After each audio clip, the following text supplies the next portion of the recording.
জনগণের রাজনীতি নাকি রাজনীতির জনগণ, রাজনীতির আয়নায় কতটা প্রতিফলন জনগণের, তাদের অবস্থান কোথায়, সেই হিসেবটি বুঝতে যমুনা টেলিভিশনের রাজনীতির এই আয়োজনে পুরো সময় আপনাদের সাথে আছি আমি রোকসানা আনজুমান নিকোল।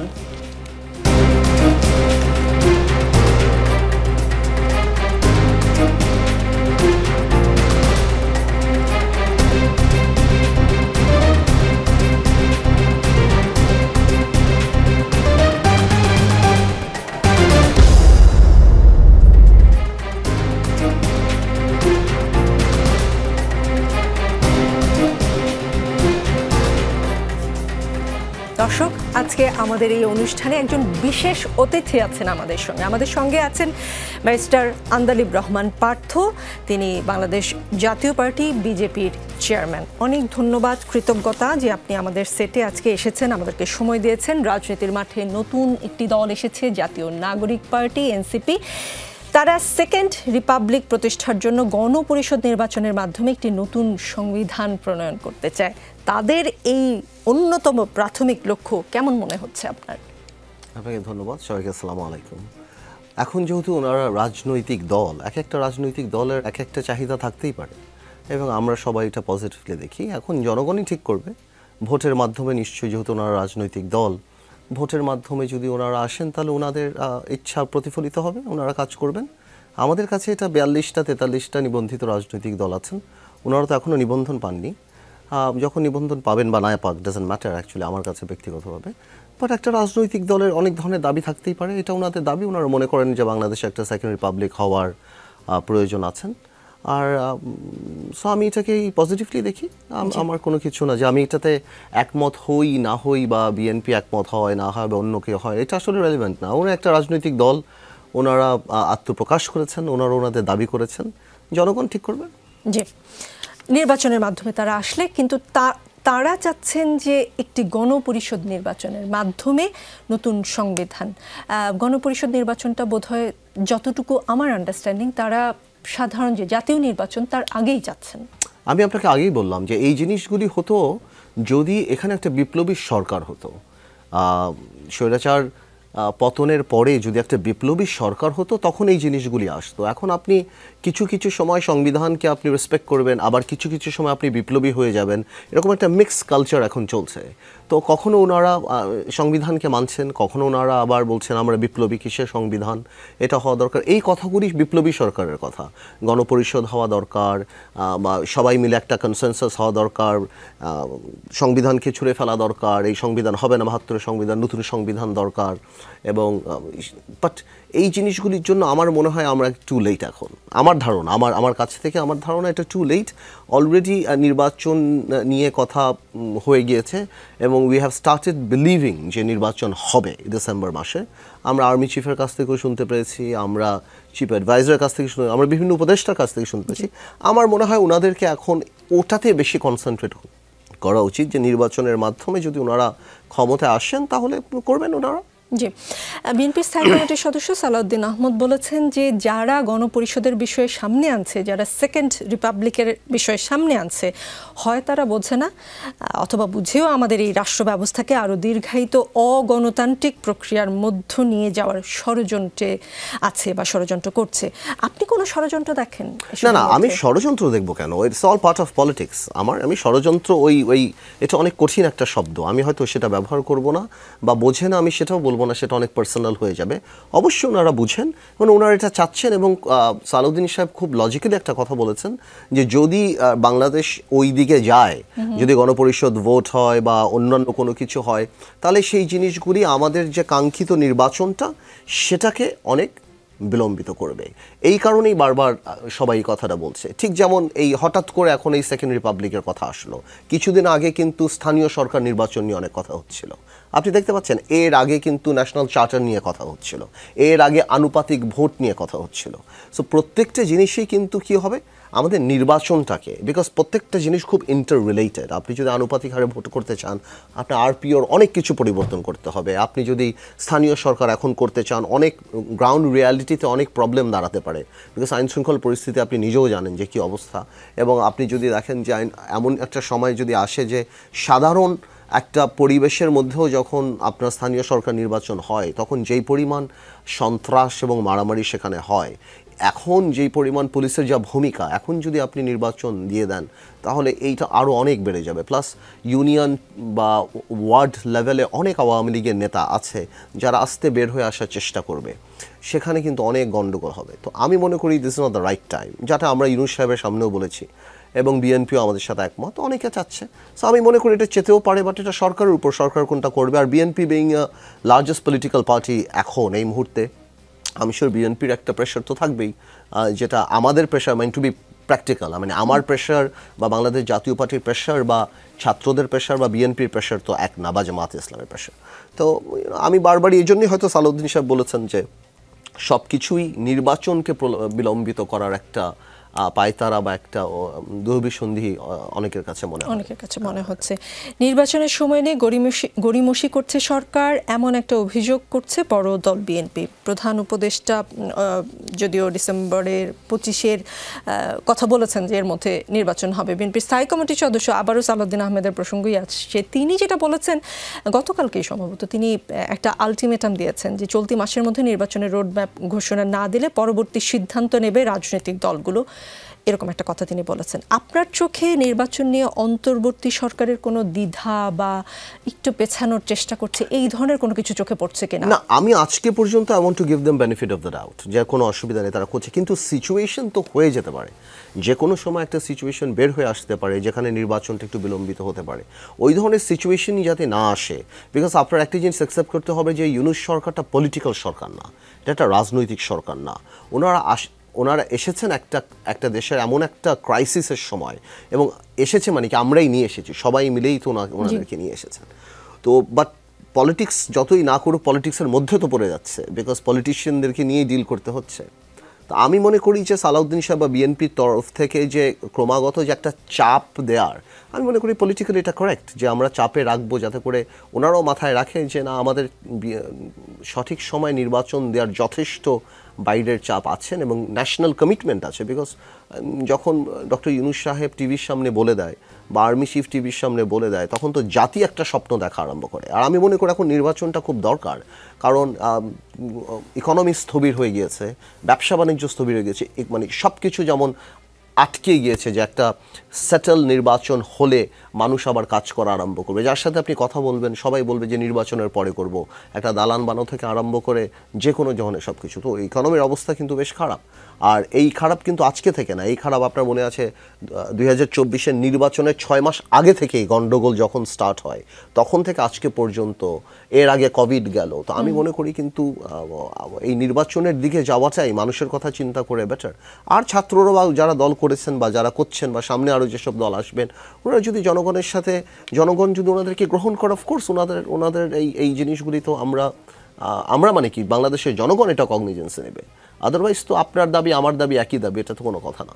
কিন্তু ধরেন আপনি বিজেপি বা বিএনপি বা আরও যে কয়েকটি দল নির্বাচনের কথা বলে, তখন এক ধরনের প্রতি উত্তর পাওয়া যায় অন্য একটা গ্রুপ থেকে, যে এই আন্দোলনের সময় কোন গ্রাফিতি বা কোন দেয়াল লেখনে নির্বাচনের কথা ছিল, সবাই সংস্কারের কথা বলেছে, নির্বাচনের কথা তো কেউ বলেনি। না, আমরা তো সংস্কার না বলছি না, বাট আপনার এমন সংস্কার করতে হবে যেই সংস্কারটা, দেখেন ছোট ছোট সংস্কার আপনি করেন, কোনো অসুবিধা নাই, বাট আপনার এমন সংস্কার করতে হবে যেই সংস্কারটা জনগণ আপনাকে ম্যান্ডেট দেয়। জনগণও আপনার সরকার চালাতে দেয় নাই, সরকার নামাতে আপনাকে ম্যান্ডেট দিয়েছিল।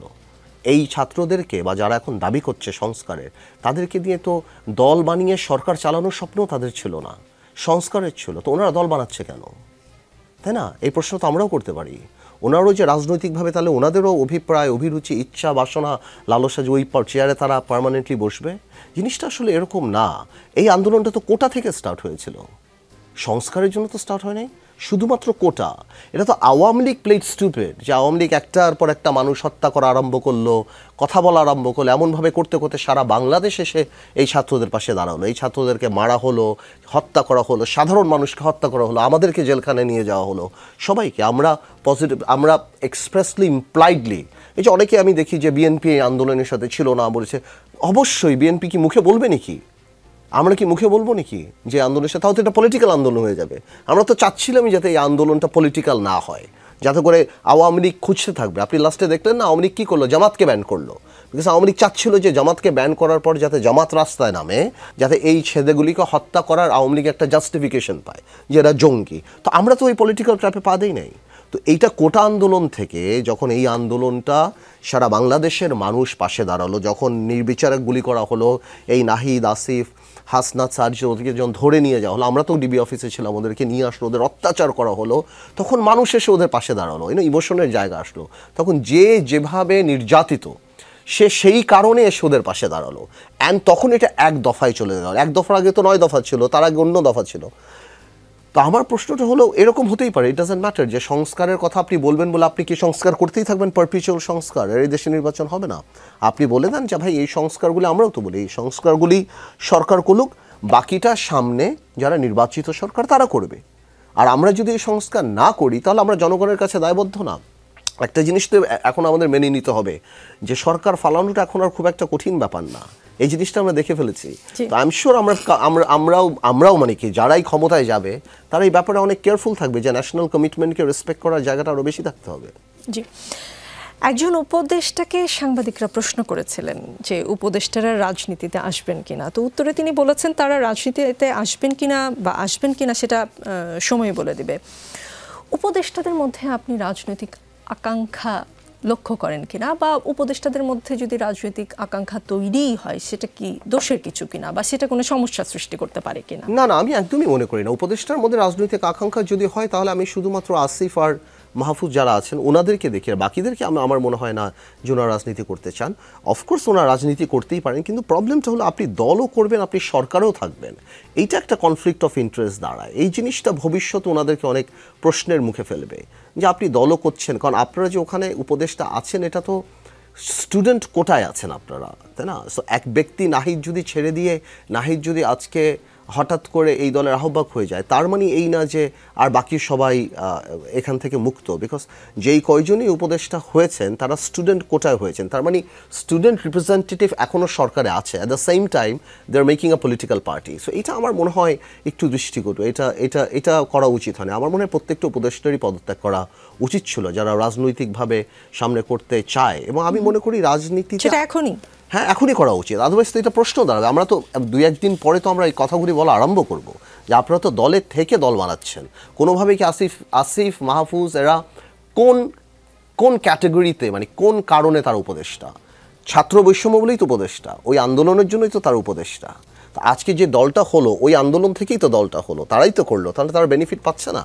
তো আমার মনে হয় এই জিনিসটা একটু দৃষ্টিকটু হয়ে গেছে। আমার মনে হয় ওনাদের এটা ছেড়ে দেওয়া উচিত, এবং আমি শিওর ওরা ভালো করে পলিটিক্স করলে এটা দোষের কিছু নয়। আমরা চাই, দেখুন আমি কিন্তু ছাত্রদেরকে খুব পজিটিভলি দেখি, এবং আমি এটাও দেখি যে ওনারা পলিটিক্যালি এডুকেটেড না, they are very young, you have to give it time.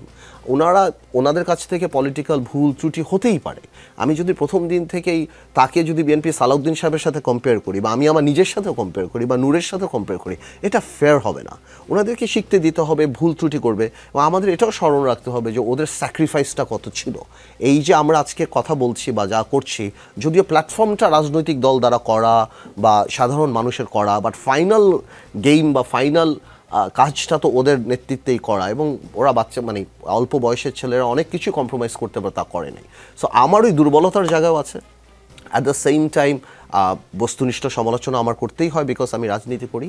কিন্তু ওরা যদি রাজনীতি করে বা ওনারা যদি রাজনীতিতে আসেন, আমি হৃদয় থেকে স্বাগত জানাই, বিকজ আমরা চাই।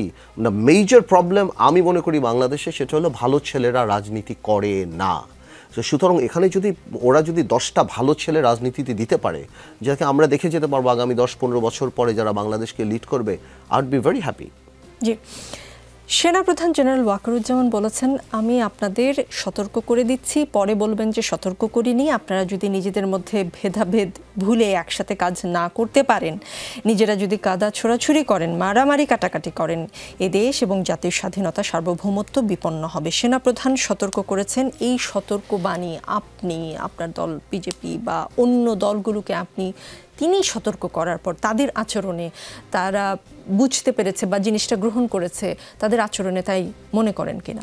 দেখুন, এটা আসলে কার কার আচরণ ওনাদের ব্যাপার। আমি এই সেনাপ্রধানের এই কথাটাকে খুব পজিটিভলি দেখি, বিকজ আমাদের কোনোভাবেই ভুলে যাওয়া উচিত না যে 17 বছর আওয়ামী লীগ কী করেছে এবং কত রক্তের বিনিময়, কত কষ্টের বিনিময়, কত গণতন্ত্র হত্যার বিনিময়, কত কিছুর বিনিময় আপনারা এখানে বসে, আপনি যে টিভি চ্যানেলটা চালাচ্ছেন এটাও থাকতো না যদি টেলিভিশন, যদি ওই এই 5ই আগস্ট না ঘটনা ঘটতো। আমি তো এখানে থাকতামই না, হয়তো দেখা যেত জেলে থাকতাম। তো আমাদের এই ছোট ছোট পলিটিক্যাল কারণে নিজেদের মধ্যে কাদাকাদি বা এই জিনিসগুলিতে ওই বিগ পারপাসটা ভুলে যাওয়া যাবে না। আমার মনে হয় সেনাপ্রধান সেই জিনিসটাই আমাদেরকে মনে করে দিয়েছেন। যেহেতু উনি রাজনীতি করেন না, উনি তো বাইরে থেকে অ্যাজ আ স্পেকটেটর উনি দেখছেন যে পলিটিক্যাল পার্টিগুলি কী করছে, কীভাবে কথা বলছে, ওই মিউচুয়াল রেসপেক্টের জায়গা চলে যাচ্ছে, যেই জিনিসটা হওয়ার সেটাই হচ্ছে। তো আমি মনে করি যে ওইটা ভুলে গেলে হবে না যে আমরা কত কষ্ট করে এই জায়গায় আসছি। সো ওই জিনিসটা মাথায় রাখতে হবে। আমরা যাই করি না করি, যতই দাবি করি, ওই লাইনটা আমাদের ক্রস করা যাবে না, বিকজ আমরা সবাই যুদ্ধ করেছি এইখানে, আমরা সবাই যুদ্ধ করেছি, যে যার মতো যুদ্ধ করেছে। তো আমার মনে হয় সেনাপ্রধান সেই কথাটি বলেছেন এবং বাংলাদেশের মানুষের ওই গুড স্পিরিটেই এটা গ্রহণ করা উচিত। আর সার্বভৌমত্ব নিয়ে যে কথাটা আসছে সেটাকে আমি এভাবে দেখতে চাই যে আসলেই যদি আমাদের নিজেদের মধ্যে গণ্ডগোল হয় তাহলে তো বাইরের অনেক শক্তি অনেক কিছু করতে পারে। সাধারণত আপনার অবস্থা যখন সেটেল থাকে না তখনই সাধারণত বাইরের অনেক ষড়যন্ত্র এখানে চান্স নেয় এবং তখনই সার্বভৌমত্ব প্রশ্নবিদ্ধ হয়। আমার মনে হয় উনি তাই বলেছেন।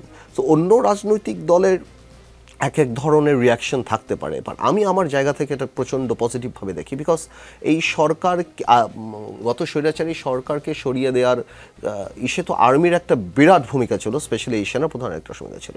তো সুতরাং আল্লাহ না করুক যদি ওই পারপাস কাঙ্ক্ষিত লক্ষ্যে আমরা না যেতে পারি, তো এটা আমাদেরও যেমন দায় দায়িত্ব, এটা সেনাবাহিনীরও তেমন দায় দায়িত্ব। আমি মনে করি ওই জায়গা থেকে উনি এটা বলতেই পারেন।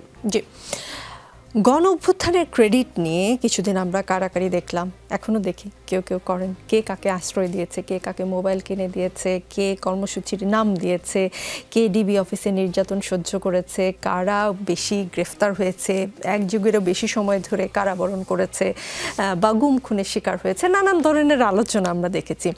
কিন্তু একটা বিষয় আপনারও চোখে পড়েছে হয়তো, গণ অভ্যুত্থানের সাধারণ জনতা যাদের কোনো প্ল্যাটফর্ম নেই, যারা প্রাণ দিয়েছে, আহত হয়েছেন, আন্দোলন শেষে যে যার পড়ার টেবিলে ফিরে গিয়েছে, যে যার কাজে ফিরে গিয়েছে, তারা বাদে সকলেই আসলে নিজেকে একজন মাস্টার মাইন্ড হিসেবে ভাবছেন কিনা, এই জিনিসটা আপনার ফিল হয় কিনা? মানে সেটাতে যদি ফিল করেই, এক একটা গ্রুপ যদি নিজেকে মাস্টার মাইন্ড হিসেবে ফিল করে, তাতে কোনো কিছু দোষের দেখা? একদমই দোষের কিছু না, একদমই না। আমি মনে করি এটা একটা গণ অভ্যুত্থান, এটা ছাত্র জনতার অভ্যুত্থান। সো যে রাস্তায় দাঁড়িয়ে একটা ইট মেরেছে সেও মনে পুলিশের গায়ে, সেও মনে করে যে আমি এই কাজটা করেছি, তো ওনাকে ওই ক্রেডিটটা দিতে তো, এই কৃপণতা তো আমাদের দরকার নাই। আমি মনে করি সবাই মিলেই করেছে এই জিনিসটা, বাট অফকোর্স স্টুডেন্টরা লিড নিয়েছে, রাজনৈতিক দলগুলি যেহেতু সংঘবদ্ধ, রাজনৈতিক দলগুলি যেহেতু অর্গানাইজড, তারা এই জিনিসটার পিছিয়ে ছিল, তারা একটা পর্যায়ে তো তারা ওপেনই ছিল, আমরা তো আমাদের নেতাকর্মীরা তো ওপেনই ছিল, যার যে অবস্থান সেখান থেকে।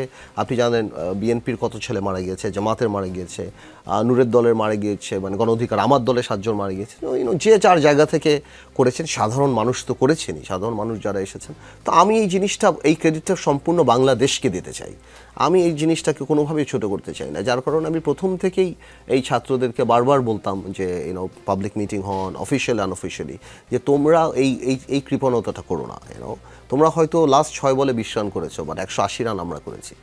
সো ওইটা না হলেও যেমন ওইটা দাম থাকতো না, আবার তোমরা না থাকলেও হয়তো আমরা জিততে পারতাম না। তো সবাই মিলেই আমরা the team won, that's what matters.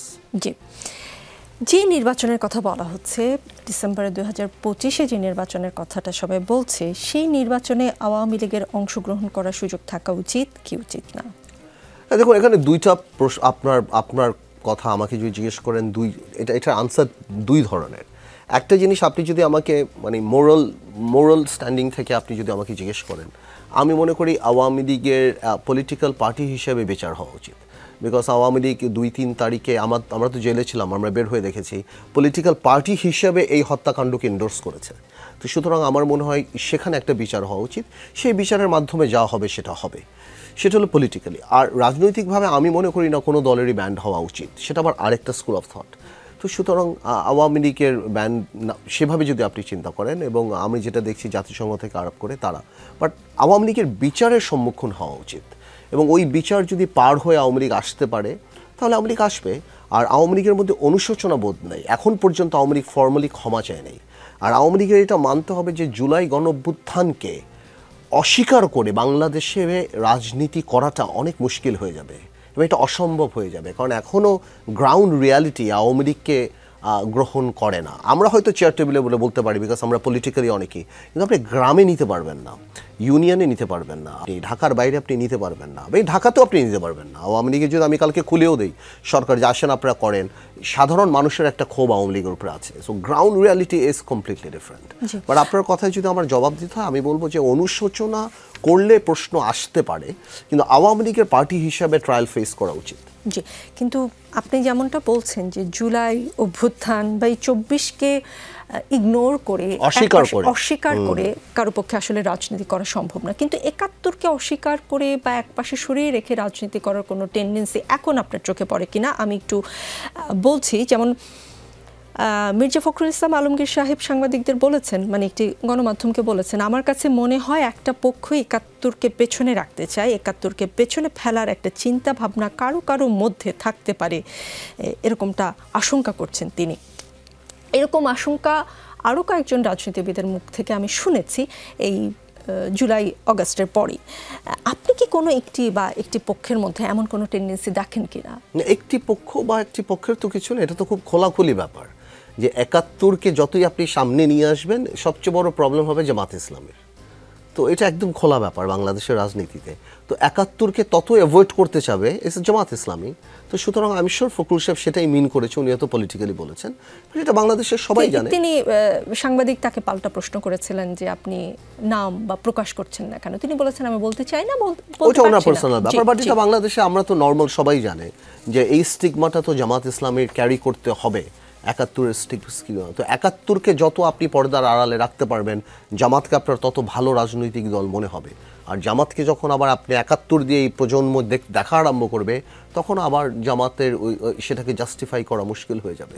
তো আমার মনে হয় সেই কারণেই হয়তো 71কে নিয়ে আসতে চাচ্ছে। মানে এই মতলবটা কি আপনি কেবলমাত্র জামাতের মধ্যে দেখেন, আর কারোর মধ্যে কিছু? আর কোনো মধ্যে রাখলে বাংলাদেশের রাজনীতিতে ছিটকে পড়ে যাবে। স্বাধীনতা ক্ষেত্রে যদি আপনি স্বাধীনতা মুক্তিযুদ্ধর স্পিরিটকে আন্ডারমাইন করে রাজনীতি আপনি সাকসেসফুল হতে পারবেন না। আপনি ঘরের মধ্যে করতে পারেন, আপনি at the end of the successful হতে পারবেন না বাংলাদেশে। জি, 71-এ যে দলটি, যে রাজনৈতিক দলটির নেতৃত্বে 71 এলো, স্বাধীনতা এলো, সেই দলটির ভবিষ্যৎ আসলে বাংলাদেশে কি?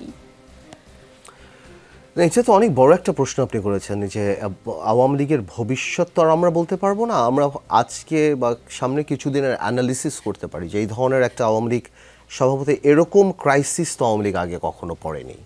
1975 সালে আওয়ামী লীগের একটা রাজনৈতিক হত্যাকাণ্ড হয়েছে, যার কারণে আপনি বলতেও পারেন খুব হার্শলি যে আওয়ামী লীগের পতন হয়েছে। কিন্তু এইবার আওয়ামী লীগের সামাজিক পতন হয়েছে। এই পতনটা বাংলাদেশের ইতিহাসে কখনো হয়নি, যার কারণে আমি বারবার বলি যে এরশাদ সাহেবের পতন হওয়ার পরও তার 3 দিনের মাথায় মিজান চৌধুরী তার বাড়িতে দল বানিয়েছিল বা দলের অফিস করেছিল। আজকে 7 মাস হয়ে গেল আওয়ামী লীগ একটা কুড়েঘরও পায়নি যে কেউ দাঁড়িয়ে বলবে। এখন কুড়েঘর পায়নি না কুড়েঘর খোঁজেনি, সেটাও একটা বড় ব্যাপার। যে আওয়ামী লীগের ভবিষ্যৎ সামনে কী হবে এটা নির্ভর করবে যে আওয়ামী লীগের নেতৃত্ব কী হবে। একসময় যখন বলা হতো যে শেখ হাসিনা ছাড়া কোনো অল্টারনেট নাই, শেখ হাসিনার কোনো অল্টারনেট নাই, শেখ হাসিনা। এখন আওয়ামী লীগের আবার একটা গ্রুপ মনে করছে যে এই শেখ হাসিনাই যে স্ট্রেংথ ছিল, তাহলে কি আপাকেই বাদ দিতে হবে, আপাই কি লায়াবিলিটি? একটা গ্রুপ ন্যাচারালি চিন্তা করতেই পারে। আবার আওয়ামী লীগেরও যত বক্তৃতা আওয়ামী লীগ সভানেত্রীর কাছ থেকে শুনেছে, আওয়ামী লীগ নেতৃত্ব পরিবর্তন হওয়ারও কোনো সুযোগ বা কোনো মানসিকতা দেখি না। আমার যেটা অ্যানালিসিস যে আওয়ামী লীগ চাচ্ছে আওয়ামী লীগ যাতে ব্যান্ড হয়ে যায়, যেটা একটা কথা ছিল, তাহলে আওয়ামী লীগের নির্বাচনে আসতে হবে না, আওয়ামী লীগ সারা পৃথিবীতে কাটতে পারবে এবং আওয়ামী লীগের নেতৃত্ব পরিবর্তনের আর কোনো সুযোগ নাই। কারণ আর যদি ব্যান না হয় এবং আওয়ামী লীগ যদি নির্বাচন, ব্যান তো হচ্ছে না আমার যে পলিটিক্যাল ধারণা, আওয়ামী লীগ যদি নির্বাচনে অংশগ্রহণ করার জন্য খোলা, আওয়ামী লীগ আসুক নির্বাচন করতে, সেই ক্ষেত্রে আওয়ামী লীগের কিন্তু দায়িত্ব নিয়ে একটা প্রশ্ন উঠবে। বিকজ আমার মনে হয় না সভানেত্রী এই মুহূর্তে ওই মোরাল জায়গায় আছেন যে উনি জেল খেটে জেলে থেকে বসে ওটা করবে। ওটা করার জন্য অনেক মোরাল সাপোর্ট লাগে, যেটা আপনার 1/11-এর সময় ছিল যে উনি দেশে ফিরে এসে করেছেন, because people were with her. ওই সময় একটা বড় জনসমর্থন ছিল। এখন ওই জিনিসটা না, এখন আওয়ামী সমর্থন আছেন, জনসমর্থন কিন্তু নাই। এবং ওনার একটা সময় ধরেন 5ই আগস্টের আগে একটা সময় আওয়ামী লীগ সরকার যখন ছিল, মনে হতো না আপনার যে আওয়ামী লীগ রিপ্রেজেন্ট করতো, বা বিষয়টা এমন মনে হতো যে বাংলাদেশে আওয়ামী লীগ ছাড়া আর কোনো মানুষ নেই, বাংলাদেশে যা আছে সবই আওয়ামী লীগ।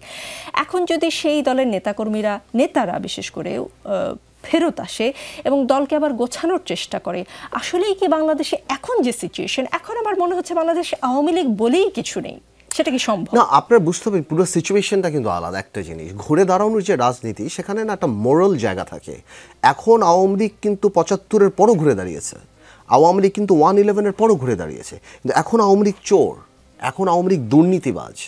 এখন যে আওয়ামী লীগকে আপনি এত ভালো মনে করতেন, সে আওয়ামী লীগ এস আলমের পকেটে, দরবেশের পকেটে, আরও অনেকের পকেটে। এক একটা এমপি মন্ত্রীর 250, 300, 400, 500 বাড়ি, পিয়নের কাছে 400 কোটি টাকা। এই লায়াবিলিটিগুলি আপনার নিতে হবে, এই জিনিসগুলি। সো আওয়ামী লীগ দেশে বিদেশে বদনাম হয়ে গিয়েছে, আওয়ামী লীগের হাতে রক্ত, আওয়ামী লীগ 3বার গণতন্ত্র হত্যা করেছে। সো এত বড় এক্সট্রা ব্যাগেজ নিয়ে ওই ক্যালিবারের, ওই স্ট্যাচারের কোনো নেতা নাই যে এসে বলবে যে আমি ঘুরে দাঁড়াবো। আর যে আসবে সে এখন এভিয়ান পানি খায়, তার প্রেফারেন্স চেঞ্জ হয়ে গিয়েছে। আপনি বুঝতে পারছেন, একসময় যারা এই রাজনীতিটা করতো, যারা আইয়ুব খান, ইয়াহিয়া খানকে ভয় পায়নি, কারণ তাদের মধ্যে অনেস্টি ছিল। এখন তারা 1000 কোটি টাকার মালিক। কেন আসবো আমি কষ্ট করে? আমার তো হয়ে গিয়েছে, আমার তো বয়স হয়ে গিয়েছে, আমার বাচ্চারা বিদেশে সেটেল, প্রত্যেকটা মন্ত্রী মিনিস্টারে তো বাচ্চারা বিদেশে চলে গিয়েছে। এই লাগেজটা নিয়ে আমি কেন ফেরত আসবো? এবং আপনার ইয়াং জেনারেশনের কথাও চিন্তা করতে হবে। আওয়ামী লীগ 17 বছর ক্ষমতায়। আওয়ামী লীগের এখন যারা ছাত্রলীগ, যুবলীগ, যারা স্পেশালি ছাত্রলীগ থেকে আরম্ভ করে ওরা ট্রেন্ড না। ওরা এতদিন মারামারি করেছে, পাশে পুলিশ, ডান দিকে হেলমেট বাহিনী, বাম দিকে এরা, বাম দিকে এসবি। ওদের রাজপথে আন্দোলন করে আওয়ামী লীগকে আনার জন্য ওরা trained, they are not trained. যে 25 বছর বয়স আজকে যে ছেলেটার, ও তো জন্মের পর থেকে যে আওয়ামী লীগ করে, ও তো দেখে যে আমি তো ক্ষমতায়, তো দে আর নট ট্রেন্ড। তো আমার মনে হয় এখন দেখুন, 75-এর 15ই আগস্টের পরে যখন সভানেত্রী ফেরত আসলো, তখন তার পাশের লোকগুলি কারা ছিল? রাজ্জাক সাহেব, আমু সাহেব, তোফায়েল, আব্দুল সামাদ, আজাদ, মতিয়া চৌধুরী, এটা ওইটা আরও কত বড় বড় নেতারা, যাদের প্রত্যেকেরই কিন্তু সূর্যের মতো আলো না থাকলেও তারার মতো আলো ছিল। আজকে কেউ নাই। আজকে আপনি ছোট একটা বলতে হয় সভানেত্রী একটা ঝাড়বাতি, সেটা বন্ধ হয়ে গিয়েছে, সবাই চলে গিয়েছে, দিস নো বডি। তো আপনার তো ওই টিম লাগবে, আজকে ওই টিমটা নাই। তো আমি মনে করি আওয়ামী লীগের জন্য সামনে খুব কঠিন অবস্থা হয়ে দাঁড়াবে। এবং সভানেত্রী যদি কোনো কারণেও ওই কনফিডেন্স নিয়ে ফেরত আসে, তাহলে আমার মনে হয় যে things will be different, because আগের মতো ওই ইমোশন আওয়ামী লীগের পক্ষে নেই। সো আমি মনে করি, আর যদি আওয়ামী লীগের মধ্যে ষড়যন্ত্র হয়, চক্রান্ত হয়, আওয়ামী লীগের একটা গ্রুপ যদি মনে করে যে আমরা ভাঙবো, আওয়ামী লীগ আসবো, আমরা একটু লেভারেজ পাবো, আমাদের কাছে আর কি রাজনৈতিক ভাষায় যেটা আমরা বলি আর কি, এটা হতেই পারে। সেই ক্ষেত্রে আবার সিচুয়েশন ডিফারেন্ট হবে। বাট এখন পর্যন্ত আপনি আওয়ামী লীগ বলে না, পলিটিক্যালি তো আগে গাছ লাগাতে হবে, তারপর ফল খাবেন আপনি। আওয়ামী লীগ ওটা নিয়ে ইন্টারেস্টেডই না। আর আওয়ামী লীগের যেই ইউনূস সাহেবকে এবং এই ছাত্রদেরকে জঙ্গি ডাকা, ইউনূস সাহেবকে এবং গণঅভ্যুত্থানকে একটা ষড়যন্ত্র, চক্রান্ত, জঙ্গি অ্যাটাক ডেকে আপনি কীভাবে রাজনীতি করবেন? আপনার একদম ইউটার্ন দিতে হবে না? তো আমার মনে হয় যে আওয়ামী লীগ রাজনীতি করার চেয়ে এখন সার্ভাইভাল নিয়ে চিন্তিত। আর যদি মনে করে বাইরের কোনো দেশ প্রধানমন্ত্রীর তো একটা গলার মালা, যেটা ইউনূস সাহেবের গলা থেকে খুলে অন্য কারো গলায় পরিয়ে দিলে উনি প্রধানমন্ত্রী হয়ে যাবেন বা কেউ হয়ে যাবেন, তাহলে আমার মনে হয় বোকার স্বর্গে বাস করে। ওই প্র্যাকটিক্যালিটি নেই। আওয়ামী লীগের আসলে প্রক্রিয়ার মধ্যে দিয়ে আসতে হবে, যেই প্রক্রিয়া এখনো স্টার্ট হয়নি।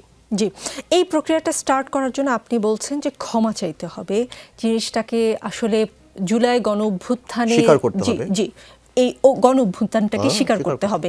কিন্তু দেশের বাইরে বসে আওয়ামী লীগের নেতাকর্মীদের যে বক্তব্য শুনতে পাই আমরা এখান থেকে, সেখানে কি আপনি কোনো লক্ষণ দেখেন যে এই অভ্যুত্থানকে অভ্যুত্থান হিসেবে আওয়ামী লীগ স্বীকার করে এবং সেটা স্বীকার করে নিয়ে তারা ফেরত আসতে চায়? আপনি বললেন যে তাদের আসলে ফেরত আসার দরকার নেই, তার যে সিনিয়র লিডাররা তারা এমন একটা জীবনযাপন সেখানে করছে। হ্যাঁ, আর তাদের আরেকটা ব্যাপার হলো, আওয়ামী লীগের কোন নেতা কি বললো আসলে সিগনিফিকেন্ট না, আওয়ামী লীগের সভানেত্রী কি বললো এটা সিগনিফিকেন্ট। বাইরের কোন বেলজিয়াম আওয়ামী লীগের কে কি বললো, কামরাঙ্গি চঙের ছাত্রলীগের সভাপতি কি বললো, সেটা নিয়ে আমি বদার না। আওয়ামী লীগের সভানেত্রীর বক্তব্যগুলি আমি শুনেছি, সেখানে আমি দেখছি she is in attacking mode.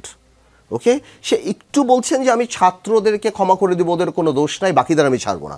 কারণ হয়তো উনি চিন্তা করছেন যে সবাইকে যদি আমি খেপিয়ে তুলি তাহলে সবাই এক হয়ে যাবে। বাট পলিটিক্যালি ফিরে আসার মতো কোনো হিন্ট উনি দিচ্ছে না। She is a very big politician, she knows everything. Politics কোনটা, রাগ কোনটা, ক্ষোভ কোনটা, উনি সব জানেন। তো আমি ওনার যে কটা বক্তৃতা দেখলাম, আমার কাছে মনে হলো যে উনি অ্যাটাকিং মোডে আছেন। সুতরাং উনি যখন অ্যাটাকিং মোডে আছেন, ইলেকশন 8 মাস পরে, তো ওই ধরনের ইলেকশনে যাওয়ার জন্য ওনার কোনো ওই জিনিসটা নেই এবং প্রশ্নই উঠে না যে অনুশোচনা বা আপনার গণঅভ্যুত্থানকে স্বীকার করা বা ক্ষমা চাওয়া, ওটা আমি তো দেখছি না। তো এই জন্য বাইরের কে কি বললো না বললো সেটা আমার কাছে আসলে সিগনিফিকেন্ট মনে হয় না। জি, বিএনপির সিনিয়র নেতৃবৃন্দের কাছ থেকে আমরা বিভিন্ন ধরনের কথা পাচ্ছি এবং কিছুটা প্রোপাগান্ডা ছড়াচ্ছে এমন কথাও কেউ বলছেন। বিএনপি বলছে যে বিএনপির বিরুদ্ধে বিভিন্ন মহল প্রোপাগান্ডা ছড়াচ্ছে, দেশের ভিতরেও বাইরে ষড়যন্ত্র শুরু হয়েছে। কথাগুলো বিএনপির ভারপ্রাপ্ত চেয়ারম্যান তারেক রহমান নিজেই বলেছেন এবং হাওয়ায় একটা কথা ভাসে যে যদিও প্রমাণ নাই, আমি প্রমাণ করতে পারবো না, কিন্তু আমরা যেহেতু সাংবাদিক নানান সোর্স থেকে নানান খবর আসে, বিএনপিকে রাজনীতি থেকে আউট করার এবং তারেক রহমানকে রাজনীতি থেকে আউট করার একটা ষড়যন্ত্র চলছে। এটা দেশি বিদেশি আন্তর্জাতিক ষড়যন্ত্র এবং তারেক রহমান নিজের মুখেও অমন ইঙ্গিত দিয়েছেন। এই ষড়যন্ত্রের বিষয়ে আপনি কিছু জানেন কিনা? না, জানা মানে তো আপনি ডেঞ্জারাস প্রশ্ন করলেন। আমি জানি মানে তো মানে এটা একটা বিরাট না, আপনার কানে গিয়েছে না, এটা ষড়যন্ত্র মানে আমি ওইভাবে বলছি না। ন্যাচুরালি এখন যেহেতু তারেক রহমান সাহেব বাংলাদেশে পুরো বিএনপিটার নেতৃত্বে উনি কত বছর ধরে বিএনপি সাকসেসফুলি নেতৃত্ব দিচ্ছেন বাইরে বসে, 17 বছর শুধুমাত্র আওয়ামী লীগ চেষ্টাই করেছে তারেক রহমানকে এবং বেগম খালেদা জিয়াকে কীভাবে মেলাইন করা যায়। এবং আমার এটাই ভালো লাগে যে যা বলার চেষ্টা করেছিল বিএনপি চেয়ারপারসন এবং তারেক রহমানকে, আজকে বাংলাদেশের মাটিতে আওয়ামী লীগই তাই সবচেয়ে বেশি হয়ে গিয়েছে। যা বলার চেষ্টা করতো, খুনি বলেন, দুর্নীতিবাজ বলেন, স্বৈরাচার বলেন, যাই বলেন, আজকে বাংলাদেশে তো এটা তো পার্ট অফ পলিটিক্স, এটা তো হবেই। এবং দেশে যেহেতু একটা গ্যাপ আছে, দেশে যেহেতু কোনো ফার্ম গভর্নমেন্ট নেই, তো সেরকম বিএনপি চিন্তা করতেই পারে যে চারিদিক থেকে ষড়যন্ত্র হতেই পারে, কিভাবে তারেক রহমানকে বাইরে রাখা যেতে পারে, কিভাবে বিএনপিকে ক্ষমতা থেকে বাইরে রাখা দেখতে চায়। আই এম শিওর এগুলি ফেস করেই আমাদের সামনে এগিয়ে যেতে হবে। বাট বিএনপিকে নিঃশেষ করে দেবে, মানে আমি বাইরে থেকে বলছি, আমি তো বিএনপি করি না, বাট বিএনপির সাথে আমি 20 বছর কাজ করেছি, আমি ঐক্যে ছিলাম। আমার মনে হয় যে এটার তো আওয়ামী লীগের মতো দল যখন এটা করতে পারেনি বরং ভাঙতেও পারেনি, আমার মনে হয় এটা এই মুহূর্তে যেখানে বিএনপির হাইপ অনেক উপরে, এখন মানুষের মনোবল অনেক উপরে, আমার মনে হয় এটা খুব ডিফিকাল্ট হয়ে যাবে, এটা সম্ভব না। তাহলে যে ষড়যন্ত্রের কথা আমরা শুনি, সেই ষড়যন্ত্রের কারণে বা সেই ষড়যন্ত্রের পার্ট হিসেবে তারেক রহমান দেশে আসছেন না, নাকি তিনি নিজ ইচ্ছাই আসছেন না? দেখুন, তারেক রহমান সাহেব কেন দেশে আসছেন না সেই ব্যাপারে তো ওনার সাথে আমার কখনো কোনো কথা হয়নি। আমি মনে করি যেহেতু দেশের অবস্থাটা ফার্ম না, এই কারণে উনি আসছেন না এবং উনি ওখানে বসে তো ভালোই চালাচ্ছেন, কথা বলছেন, সবই চলছেন। আমার মনে হয় নির্বাচনী রোড ম্যাপ আসলে উনি আসবেন, উনি তো আর ফুট করে চলে আসবেন না। উনি আসলে একটা অ্যারেঞ্জমেন্ট হবে, একটা আলাপ হবে, একটা বড় একটা ব্যবস্থা আছে। পলিটিক্যাল নেতারা আসলে যখন প্রত্যাবর্তন দিবস যেটা হবে বাংলাদেশের ইতিহাসে সবচেয়ে বড় একটা, I am sure BNP will arrange something like that. তো আমার মনে হয় সেটা একটা বড় অ্যারেঞ্জমেন্টের ব্যাপার এবং যেদিন উনি আসবেন সেদিন থেকে একটা অঘোষিত ক্ষমতায় ওনার প্রভাব, যেটা বাংলাদেশে যেভাবে কাজ হয়, তো আমার মনে হয় উনি হয়তো এই জন্যই সময় নিচ্ছেন বা ওনার কাছে কি ইনফরমেশন আছে আমি তো জানি না। বাট আমি পলিটিক্যালি মনে করি যে আমি তো ঢাকা টাইম দুপুর 3টা থেকে রাত 11টা 10টা 11টা পর্যন্ত তারেক রহমান সাহেবকে সবসময় দেখি অনলাইনে কর্মীদের সাথে কথা বলছেন, পলিটিক্যালি অ্যাক্টিভ, প্রত্যেক ব্যাপারেই কথা বলছেন। তো আমি মনে করি he has his own strategy এই কারণে। বাট কোনো ষড়যন্ত্র বা কোনো বাধা এটা আমি মনে করি না। এছাড়া কিছু মামলাও তো আছে যেটা ডিউ প্রসেসে কাজ হচ্ছে, সরকার অ্যাপিল করছে, দেখছি অ্যাপিলের ডিভিশনে যাচ্ছে, সব কিছু ডিউ প্রসেস হচ্ছে। আমি শিওর সব কিছু শেষ হয়ে গেলে বাই টাইম ইনশাল্লাহ উনি চলে আসবেন। আপনি বলেছেন তিনি ওখান থেকে ভালোই তো চালাচ্ছে, আসলে কি ভালো চালাচ্ছে? আমরা বিএনপির তৃণমূল কে যেই অবস্থায় দেখছি, পত্রপত্রিকায় যে খবরগুলো আসছে, আপনার চোখ নিশ্চয়ই এড়ায়নি। চাঁদাবাজির সঙ্গে বিএনপির ছাত্রদল, বিএনপির ভাতৃপ্রতিম সংগঠন, ছাত্রদল, যুবদলের নাম যেভাবে জড়িয়ে যাচ্ছে, সেটা কি আসলে নির্বাচনের আগে বিএনপির জন্য ভালো হচ্ছে বা ভালো কি আসলে উনি দেশের বাইরে থেকে চালাচ্ছেন? না, এই জিনিসটা তো একদমই ভালো না। আপনার বুঝতে হবে এটা পলিটিক্যাল কালচার। এটা এই যে চাঁদাবাজি জিনিসটা, আমিও তো একটা দলের প্রধান, আমি কোনোদিন একটা চাঁদাবাজকে প্রমোট করি না। এটা পলিটিক্যাল কালচারটা এরকম হয়ে গিয়েছে যে গত 20-25 বছর যাবত এটা হচ্ছে। এখন ফেসবুকের কারণে, বিভিন্ন কারণে আমরা অনেক বেশি দেখতে পাই। আমার প্রশ্নটা হলো যে বিএনপি শুধু তারেক রহমান সাহেব হবেন কেন? বিএনপিতে যারা নীতি নির্ধারণ যারা আছেন, ওনারা কি রিজনেবল মানে সিদ্ধান্তটা নেয় কিনা এনার বিরুদ্ধে? তারপর তো আইন আছে, সরকার আছে, তারা কাজ করবে। আসলে কি চাঁদাবাজিদের কোনো দল থাকে না, ওনারা বিভিন্ন দলের উপরে ভিত্তি করেও চাঁদাবাজিটা করে। তো এভাবেই হচ্ছে। আমি শিওর আপনার কথা রাইট, বিএনপির বিভিন্ন জায়গায় হচ্ছে, অনেক জায়গাতেই হচ্ছে, টেন্ডারবাজি, পানি, বালুমহল দখল, নদী দখল, এগুলি হচ্ছে। এবং আমি শিওর বিএনপি যদি এটা না করে তাহলে আপনি তো জানেনই কি হচ্ছে। আপনি আওয়ামী লীগকে দেখেই তো শিখতে হবে আমাদের যে আমরা যদি এই জিনিসগুলিকে প্রশ্রয় দিতে থাকি তাহলে আলটিমেটলি এই দেশে অনেক কিছুই হয়ে যেতে পারে। আমি শিওর, বাট অনেকে যদি মনে করে যে বিএনপির টপ থেকে এগুলিকে প্রমোট করা, দ্যাটস নট রাইট, এটা সত্যি না, বিকজ এটার কোনো বেনিফিট আমাদের নাই। তো আমি শিওর বিএনপির নিচে যারা আছেন ওনারা সবাই দেখছেন 17 বছর দল ক্ষমতায় না, বিভিন্ন ধরনের মানুষ দলে থাকে, তারা অনেকে চাঁদাবাজি করে, অনেকে বাকি নিয়ে ওখানে টাকা দেয় না, যে যেরকমভাবে করে। এটা আসলে বাংলাদেশে একটা কালচারে পরিণত হয়েছে। আমি একদমই জাস্টিফাই করার চেষ্টা করছি না, বাট আই এম শিওর বিএনপিও তার ডিসিপ্লিনারি অ্যাকশন নেবে এবং আইন শৃঙ্খলা বাহিনীও তার কাজ করবেন। জি, নতুন যে দলটির নাম জাতীয় নাগরিক পার্টি। জাতীয় নাগরিক শক্তি বলে একটা দল হয়েছিল 2007-এ। জি, আপনার নিশ্চয়ই মনে আছে ডক্টর ইউনূস যেটা ঘোষণা করেছিলেন। অনেকে দুটি দলের নাম মেলাচ্ছেন, যেটা সামাজিক যোগাযোগ মাধ্যমে দেখি মেলানোর চেষ্টা করছেন, এবং যেটা বলার চেষ্টা করা হচ্ছে সেই সেই মত যারা বিশ্বাস করেন তারা বলার চেষ্টা করছেন যে 2007-এ যে স্বপ্ন দেখেছিলেন ডক্টর ইউনূস, সেই স্বপ্নটা তিনি এখন এসে পূরণ করলেন, এবং তখন যে -2 এর একটা স্বপ্ন বা -2 এর একটা কথা বলা হচ্ছিল সেটাও বাস্তবায়িত হয়েছে। কারণ এখন শেখ হাসিনা বা বেগম খালেদা জিয়া কেউই দেশে নেই, তারেক রহমানও দেশে নেই। আপনি যারা এই ধরনের একটা মতবাদ তৈরি বা এই ধরনের ভাবনা যাদের, তাদের ভাবনাটাকে কিভাবে দেখেন? না, আমি মনে করি টু মাচ কনস্পিরেসি থিওরি। আমি এইভাবে আমি একদমই চিন্তা করি না। 2007 সালের প্রেক্ষাপট ডিফারেন্ট ছিল। উনি রাজনৈতিক দল যখন আপনি করেন না, তখন আপনি রাজনৈতিক দল করে ফেললেন। এখন ইউনূস সাহেবকে আমরা সবাই মিলে বসিয়েছি। যে কোনো রাজনৈতিক দলের চেয়ে ওনার অবস্থানটা, বাংলাদেশের জার্সিটা একটাই জার্সি যেটা ওনার গায়ে আমরা সারা বাংলাদেশ ওনার গায়ে দিয়েছি। তো এই অনেকটা স্বাধীনতা যুদ্ধের ক্যাপ্টেন ইসের মতো। তো এখন উনি দল করে উনি ছোট হবেন না, উনি দল করে 2007-এর সিচুয়েশনটা আলাদা ছিল। এখানে একটা কিংস পার্টি ছিল ব্যাক বাই আর্মি। এখানে তো আর্মি ব্যাক করে বসানো দরকার হয় না, ওনাকে আমরাই বসিয়ে দিয়েছি। এটা একটা বিপ্লবী সরকার, বিপ্লবের মাধ্যমে এসে ওনাকে বসিয়ে দিয়েছে। উনি সব কিছু, ওনাকে আমরা বিশ্বাসের জায়গায় রাখি, শ্রদ্ধার জায়গায় রাখি, দায়িত্বের জায়গায় রাখি। এটা জনগণের সরকার, জনগণ দ্বারা সরকার না, বা জনগণের সরকার আমরা মনে করি। তো আমি মনে করি ওনার নিজেকে উনি কোনোভাবেও ছোট করে এই জিনিসটা করবেন না। আর ছাত্ররা হয়তো ইনফ্লুয়েন্সড হয়েছে বা ওই নামটা পছন্দ হয়েছে, ওই নাম এভাবে নিয়েছে। আমি এর মধ্যে কোনো চক্রান্ত ষড়যন্ত্র এভাবে আমি দেখতে চাই না। জি, বিএনপির যুগপৎ আন্দোলনের শরিক 12 দলীয় জোট ভেঙে গেল, এই তো গতকালই বোধহয়। জি, বিএনপির নেতৃত্বাধীন কোনো জোট এখন আসলে নাই। গণতন্ত্র মঞ্চ, জাতীয়তাবাদী সমমনা জোট আছে। বিএনপির দীর্ঘদিনের রাজনৈতিক মিত্র দলগুলো একদমই আলাদা আলাদা দেখতে পাই আমরা। ডিসেম্বরে জাতীয় নির্বাচনের কথা সরকার বলছে। আপনিও দীর্ঘদিন কোনো জোটে নেই। সামনের দিনের নির্বাচন কেন্দ্রিক রাজনীতিটা কেমন আসলে হতে পারে? মানে জোটের কি বলবো, মেরুকরণটা কেমন হতে পারে? জামাতে ইসলাম আবার এখন তার জোটের প্রয়োজন নেই। জোটটা ছিল আমাদের সবার, জোটটা ছিল আওয়ামী ফ্যাসিজমের বিরুদ্ধে। আওয়ামী ফ্যাসিজম যখন চলে গিয়েছে, আমি মনে করি আমি তো অনেক আগেই চলে গিয়েছি, বিকজ বড় কোনো দলের সাথে থেকে নিজের দল গোছানোটা মুশকিল হয়ে যায়। সো আমরা একইভাবেই ছিলাম, যুগপথে আমরা আমাদের মতো করেছিলাম। বাট কোনো দলের সাথে থাকলে আপনার অনেক কিছু মেনে নিতে হয় যেটা হয়তো আপনার সাথে যাচ্ছে না। তো এই কারণে আমি সরে গিয়েছিলাম। তো এই 12 দল যে ভেঙে গেল, 12 দলীয় জোট, আমি মনে করি এটা ঠিকই আছে, পলিটিক্যালি কারেক্ট। বিকজ এখন যেহেতু আওয়ামী লীগ নেই, সেহেতু আর জোটের দরকার নেই। সবাই নিজের নিজের দল নিয়ে কনসেন্ট্রেট করা উচিত, যাতে করে সামনে ইলেকশন, নির্বাচনমুখী হওয়া উচিত, এবং তখন সবাই ঠিক করবে যে তারা কারোর সাথে নির্বাচনী ঐক্য করবে কিনা, ইলেকট্রাল অ্যালায়েন্স হবে কিনা। এটা এক একটা দলের জিনিস চিন্তা করবে। আপনি কি ভাবছেন? আমরা এটা সম্পূর্ণরূপে নির্ভর করে গ্রাউন্ড রিয়ালিটিতে আমাদের শক্তি কতখানি। আমাদের হাতে আরও 8 মাস সময় আছে দল গোছানোর। সেই দল গোছানোর পরেই আমরা বসে ঠিক করবো যে আমাদের কোন এরিয়াতে অবস্থা কীরকম, কি করা যেতে পারে, সেইভাবে আমরা চিন্তা করবো। It is too early to say নাও।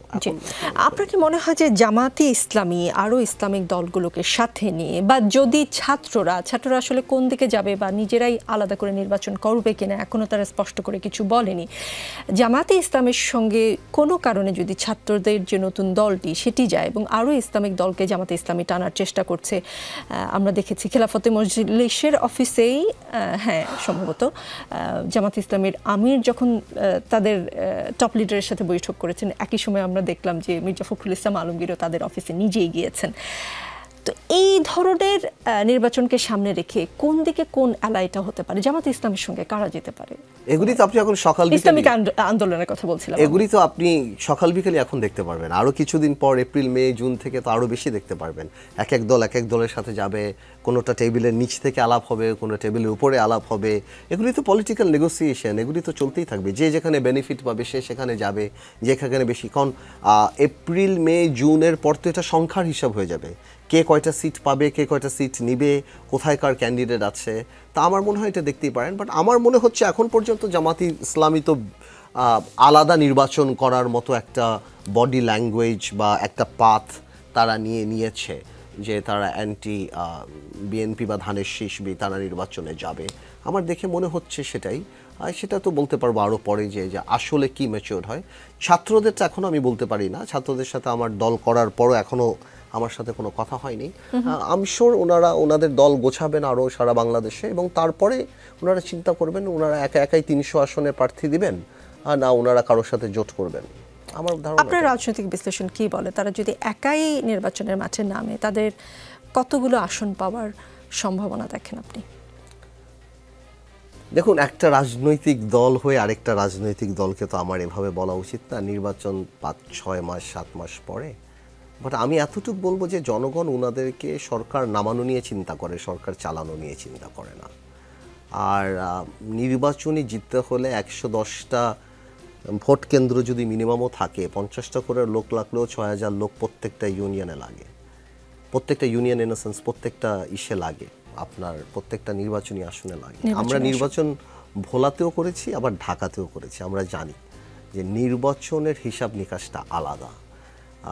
আপনাকে পছন্দ করা আর আপনাকে ভোট দেওয়া বা আপনার কোনো কিছুর সাথে একমত হওয়া এবং আপনাকে ভোট দেওয়াটা, এটা একটা বিরাট ব্যাপার। মার্কার একটা বিরাট ব্যাপার আছে।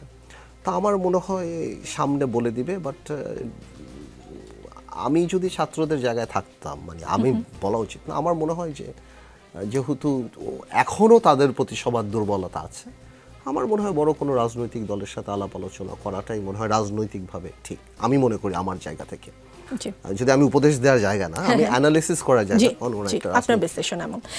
2008 সালের নির্বাচনে আপনি ভোলা 1 আসনে প্রার্থী হয়েছিলেন, 2014 সালে নির্বাচনে অংশ নেননি, 2018 সালের নির্বাচনে ঢাকা 17 আসনে ঐক্যফ্রন্ট ও 20 দলীয় জোটের প্রার্থী হয়েছেন, ভোলা 1 আসনেও মনোনয়নপত্র সংগ্রহ করেছিলেন। এবার কোন আসনে মানে আপনি প্ল্যান করছেন যে নির্বাচন করবেন? 2টি আসন, 1টি আসন? এখনো আমরা এগুলি ঠিক করি নাই। এখন আমাদের কয়টা আসন টোটাল আমরা করব, আমরা কার সাথে ঐক্য করব বা বিএনপির সাথে যদি আমরা যাই আমরা কিভাবে যাব সেটা করব। দেখুন, আমি আপনাকে একটা কথা বলি, রাজনৈতিকভাবে আমরা সামনে একটা ভালো কিছু করতে চাই। ওকে, কোনো একটা সিট নিয়ে কোনো কিছু নিয়ে কোনো ঝগড়াঝাটি ওইটা আমাদের কাছে মনে হয় we want to serve the country, and enough is enough, যেটা বলা না, এনাফ ইজ এনাফ। আমরা সেটেল হয়ে ভালো করে কাজ করতে চাই। আমি যদি মনে করি আমার চেয়ে ভালো প্রার্থী আছে, আল বি দ্য হ্যাপিয়েস্ট, আমি ছেড়ে দেবো, আমার এখানে কোনো প্রবলেম নেই। আমি সেভাবেই পলিটিক্স করি। আমার দলেও এখন অনেক ভালো ভালো লোকরা আসছেন, আমি ঢাকাতে অনেক গোছাচ্ছি। সো আরও অন্যান্য সিটও ঢাকাতে আমরা কনসেন্ট্রেট করছি, ঢাকার বাইরেও ফরিদপুর বা অন্যান্য জায়গাতেও ভালো ভালো ক্যান্ডিডেট আসছেন। আমি আপনাকে অগস্ট সেপ্টেম্বরে বলতে পারবো যে আমাদের অবস্থানটা কীভাবে দাঁড়াচ্ছে। আর আমার এই কথাটা এখন বলা ঠিক হবে না, কারণ আমার অনেক নেতাকর্মী দেখছে, হয়তো বলবে যে আমাদের কথা বললো না। তো আমার মনে হয় অগস্ট সেপ্টেম্বরে বলতে পারবো যে কতখানি ম্যাচিউর হবে। জি, নিশ্চয়ই। এই দেশে কৃষকের ছেলে প্রধানমন্ত্রী হওয়ার স্বপ্ন দেখতে পারে না, আমরা এরকমটাই দেখি। মানে তরুণদের রাজনৈতিক দল এনসিপি বলেছে তারা এক রাজনৈতিক ব্যবস্থার দিকে যাবে যেখানে কৃষকের ছেলে বা সমাজে নিম্নবিত্ত পরিবারের একজন সন্তানও যেন দেশের প্রধানমন্ত্রী হওয়ার স্বপ্ন দেখতে পারেন, তারা যেন মেধা ও প্রজ্ঞায় সেই স্তরে পৌঁছতে পারেন। এই ভিশনকে আপনি কিভাবে দেখবেন? কারণ আমরা যেটা দেখেছি বড় দুটি দল আওয়ামী লীগ বা বিএনপিতে সেই সুযোগ আসলে নেই। শুধু কৃষকের ছেলে কেন, রাজনীতি করতে করতে ধরেন ভীষণ অভিজ্ঞ। আমি যদি মির্জা ফখরুল ইসলাম আলমগীর সাহেবের কথাই বলি, তিনি বিএনপির খুব বিপদের সময় তিনি বিএনপির মহাসচিব, দীর্ঘদিন বিএনপির যত ঝড় ঝঞ্ঝা উনি দেশে থেকে তার পিছে সামনে নিয়েছেন মহাসচিব হিসেবে, কিন্তু তিনি কি কখনো চিন্তা করতে পারেন যে তিনি আসলে ওই দলটিকে একদিন লিড দেবেন বা তিনি ওই দলের হয়ে প্রধানমন্ত্রী হবেন? সেই চর্চা ছিল না, কিন্তু তরুণরা বলছে তারা সেই চর্চাটি তৈরি করার চেষ্টা করবে। তাদের এই ভাবনাকে আপনি কিভাবে দেখেন? বলে না ভাই, একটা বয়স থাকে যে আপনি দুনিয়া পরিবর্তন করতে চান, তারপর আপনি আপনার নিজেকে পরিবর্তন করে ফেলেন। আমার মনে হয় এই তরুণ এই যে এই কথাগুলি থেকে অনেক কমপ্লেক্সের একটা ব্যাপার আসে, যে কৃষকের ছেলে হতে হবে বা আমরা হতে পাচ্ছি না, মানে মনে হয় একটা পুঞ্জীবিত কমপ্লেক্স কাজ করছে যে গরিব বলে হচ্ছে না। এটা আসলে সত্যি না। Politics is a different ball game. Mirza Fakhrul সাহেবের নাম নেন, আপনি যান নামই নেন, পলিটিক্সে শিক্ষা বলেন, অর্থ বলেন, বংশ বলেন, এগুলি আপনাকে অডিয়েন্স দেয়, কিন্তু খেলা আপনার খেলতে হয়। অনেক বড় বড় রাষ্ট্রপতির ছেলেরাও কিন্তু বাংলাদেশে কিছু করতে পারে নাই, আবার অনেকে করতে পেরেছে। শেখ হাসিনা বা খালেদা জিয়া হওয়াটা কিন্তু ইজি না, ইজি ছিলও না, কারণ সরওয়ার্দী সাহেবের ছেলে কিন্তু আপনি খুঁজে পাচ্ছেন না। ওকে, আরও অনেকে আছে, তাদের কিন্তু আপনি খুঁজে পাচ্ছেন না। সো আপনারা যেটা মনে করেন যে টেন্ডুলকারের ছেলে হিসাবে হয়তো আপনাকে সবাই চিনবে, কিন্তু খেলতে আপনার হবে 150 কিলোমিটার স্পিডে বল আপনার ফেস করতে হবে। বাইরে থেকে আপনি মনে করতে পারেন যে টেন্ডুলকারের ছেলে বলে চান্স পাচ্ছেন না, গাভাস্কারের ছেলে টিকে নাই কিন্তু টিমে। So politics is difficult. So ওনারা বাইরে থেকে মনে করেন যে by virtue of our birth আমরা এটা হচ্ছি, জি না, এটা সত্যি না। এটা আমাদের অনেক কাজ করতে হয়। আমাকে যদি আপনি পছন্দ করেন, আমি তো এটাকে স্পিরিচুয়ালিটি মনে করি যে এটা গিফট আল্লাহ তাআলার তরফ থেকে হয়, কিন্তু এই পলিটিক্স অনেক ডিফিকাল্ট। বিকজ আপনি এক একটা স্টেজে যখন থাকেন আপনার এক এক ধরনের শত্রু থাকে। আপনি যখন বিএনপির স্ট্যান্ডিং কমিটির স্টেজে থাকবেন আপনার এক এক ধরনের শত্রু থাকবে। আপনি যখন এর উপরে চিন্তা করবেন আপনার শত্রুর লেভেল আবার ডিফারেন্ট। সো আপনাকে কেউ ইজি করে দিচ্ছে না। তারেক রহমানের জন্য ইজি ছিল না গত 17 বছর, অনেক কঠিনই ছিল, অনেক কিছু পোহাতে হয়েছে। সো ছাত্ররা যে কথাগুলি বলছে আমার কাছে মনে হচ্ছে যে খাবার টেবিলের বসে কথাগুলি রাজপথে নিয়ে বলছে। আমার কাছে এটাকে একদমই লজিক্যাল মনে হচ্ছে না। অবশ্যই কৃষকের ছেলে, গরিবের ছেলে, ধনীর ছেলে, ফিল্ম স্টারের ছেলে যে কেউ হতে পারে যদি তার মেধা থাকে, যদি তার পলিটিক্যাল এডুকেশন থাকে। Masters pass, PhD pass, Oxford Harvard matter করে না, পলিটিক্যাল এডুকেশন সেটা দরকার। আর সেটা সময়ের সাথে হয়, এক্সপিরিয়েন্সের সাথে হয় বাংলাদেশে। আর বাংলাদেশের ওই সিস্টেম নাই যেখানে আপনি জাস্টিন ট্রুডো দিয়ে দেবেন। এই দেশের মানুষ একই জায়গায় সাইদি সাহেবের ওয়াজ শুনে আমার মমতাজের গান শুনে। ওকে, আপনি অনেক বড় বড় ডক্টর কামাল হোসেনও খালেক সাহেবের কাছে হেরে গেছে। এইটা রিয়ালিটি। আপনি পছন্দ করেন না করেন সেটা অন্য কথা, যেন আমি এটা পছন্দ করি না। ইলেকট্রাল ভোট এখন পর্যন্ত 2 মার্কায়, ভালো হোক খারাপ হোক। আপনার যদি যোগ্যতা থাকতে বের করে নিয়ে আসেন আপনি, ইট ডাজন্ট ম্যাটার। ওইটা অন্য কথা। ইউ ক্যান কমপ্লেইন যে এইটা এরকম, এইটা এরকম, আমি হবে না, মেধা দিয়ে হবে না। মেধা দিয়ে কি সবাই হয়? মেধাওয়ালা সবাই কি বাংলাদেশে সব কিছু হয়? সবাই কি হার্ভার্ড থেকে বিবিএ এমবিএ পাস করে এসে বড়লোক হতে পারে? It doesn't work like that.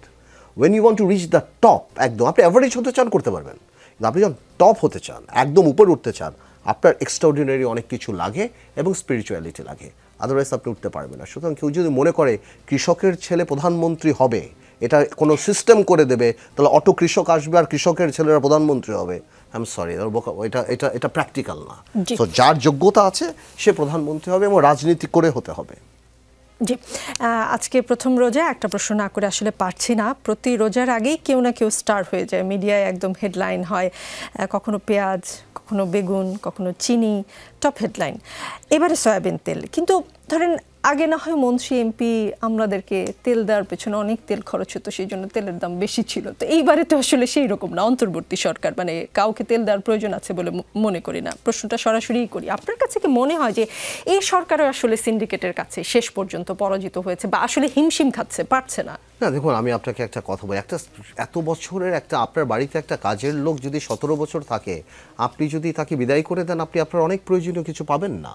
এটা আমাদের জন্য খুব মানে আমি তো মনে করতাম, আমি চিন্তা করেছিলাম নিজে যে বাজারের দাম আরও অনেক খারাপ হবে, কারণ যেভাবে সিন্ডিকেট ছিল গত 17 বছর যাবত, এই এসালম, গং এবং যারা তেলের ব্যবসা, খেজুরের ব্যবসা, এমন কিছু তো বাকি ছিল না।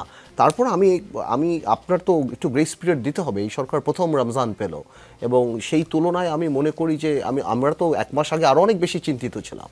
বিকজ 17 বছর যাবত একটা মানে আওয়ামী লীগ পতনের পর কি দেখলেন আপনি? ইমাম থেকে আরম্ভ করে স্কুলের পিয়ন সবাই ভেঙে গেল, ব্যবসায়ীরাও সবাই ভেঙে গেল।